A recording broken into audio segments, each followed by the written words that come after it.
Le génie, c'est une pomme de discorde, le génie, quand on parle avec des femmes. Le génie, c'est un peu la bête noire des femmes, pour deux raisons. Parce que d'une part, quand même pour plusieurs raisons, encore plus que ça peut-être. D'une part, elles ne sont pas elles-mêmes des génies, elles n'ont pas dans leur histoire des grands génies. Deuxièmement, elles voudraient en devenir, elles voudraient que ça soit le cas. Et troisièmement, c'est ça le paradoxe, c'est que le génie, il crée du désordre.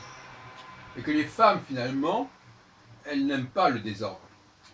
Elles n'aiment pas le désordre, elles ne sont pas capables d'en produire du désordre en réalité. Le génie, c'est un peu l'homme du miracle. C'est un peu le Messie, le génie. C'est celui qui va modifier l'ordre des choses, qui va modifier la représentation des choses, qui va faire bouger les lignes, qui va changer les classements, les classifications, qui va relier des choses qui n'étaient pas reliées, qui va séparer des choses qui autrefois étaient unies, etc. etc. C'est ça le génie, il crée du désordre. On ne peut pas à la fois être quelqu'un qui veut de l'ordre, qui cherche un consensus. Les femmes cherchent profondément un consensus, cherchent la paix, cherchent de l'accord, et provoquer du désaccord, du désordre, c'est pas possible. Et elles ne se rendent pas compte de cette contradiction fondamentale. Elles ne se rendent pas compte qu'elles ne sont pas capables d'être des génies, parce que tout simplement, ça n'est pas dans leur génie d'être des génies, si on faut présenter un peu comme ça.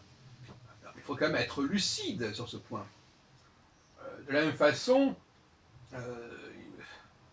il faut bien comprendre, pour revenir sur la question des femmes, dans ma théorie sur les Elohim, les femmes androïdes, ou ce que Muraviev appelle, mais il ne parle pas des femmes, des anthropoïdes. Les androïdes ne sont pas à l'image des Elohim, hein, pour employer mon expression théologique. Le robot n'est pas à l'image de son créateur. Donc, voilà aussi un autre problème, c'est qu'effectivement, c'est que les femmes, ce sont des rouages, ce sont des gens qui sont censés faire fonctionner la société, tout comme notre corps organisme est censé faire fonctionner notre corps, voyez-vous, c'est ça. C'est ce que j'appelle, c'est de l'ordre de la subconscience quelque part, c'est-à-dire ce sont des choses qui fonctionnent et qui sont censées fonctionner sans qu'on ait besoin de s'en occuper, avec des automatismes. Donc les femmes sont dans les automatismes.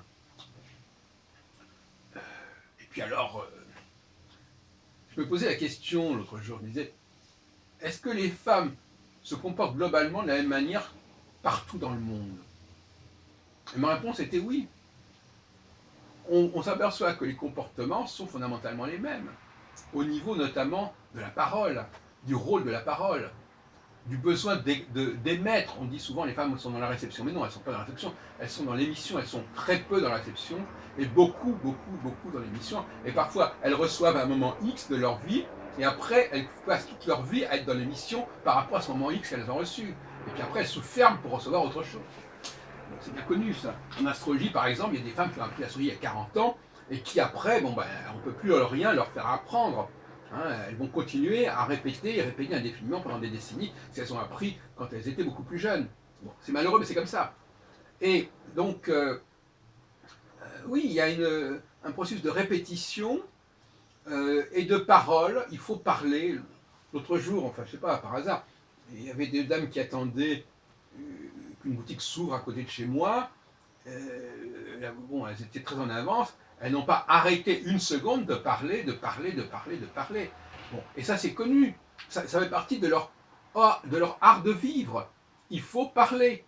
Pourquoi il faut parler? Parce que le visuel n'est pas nourrissant. Une femme ne va pas rester dans des heures à vous regarder sans parler. Parce que le visuel ne la nourrit pas. Un homme peut très bien regarder une femme sans parler. Il peut même la regarder sans lui adresser la parole. Adresser la parole, l'expression est intéressante. Et les femmes, elles, non, il faut communiquer, il faut que ça s'entende. Et elles ont l'impression que si on ne parle pas, rien, le message ne passe pas. C'est souvent d'ailleurs ce qui se passe avec les immigrés.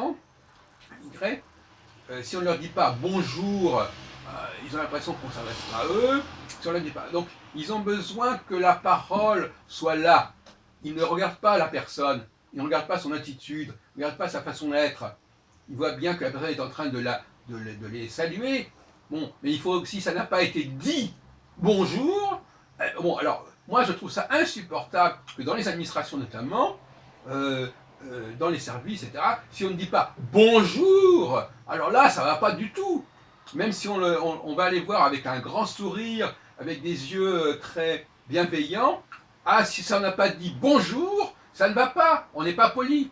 Et de la même façon, si on bouscule quelqu'un ou vaguement et qu'on ne lui dit pas pardon, eh bien ça ne va pas si le mot n'a pas été employé. Il faut des mots comme ça qui sont des mots déclic. Bonjour, j'ai entendu bonjour, donc signal, tac. Pardon, oui, j'ai entendu pardon, signal, tac.